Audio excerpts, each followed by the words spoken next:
I'm Sallie Page-Goertz. I am the medical director of Reach Out and Read Kansas City.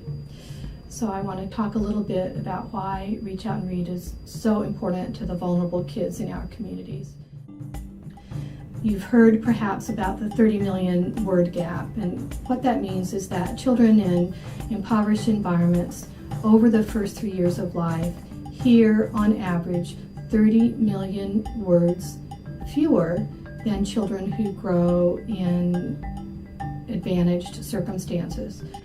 What we know is that if we can get a book into the hand of those families during the time when their children are most ready to learn, that picture can change.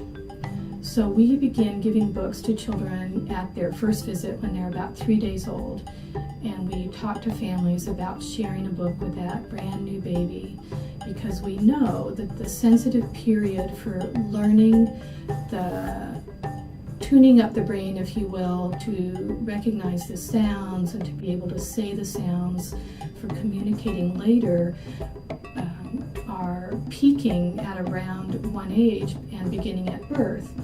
So if we can get the families engaged in conversation with their children beginning very early during infancy, if we teach them about the serve and return of communication between the youngster and the family, that child is going to be more ready to learn when they hit kindergarten, and that child is going to know more words when they're 3 and when they're 5.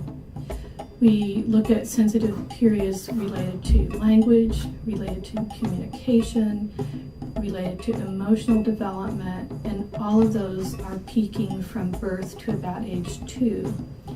So when we give that book to a baby, it's not just the reading of the book, it's also being in close physical proximity to the parent, being cuddled, being snuggled, being loved, to help strengthen those bonds between a baby and young child and their families.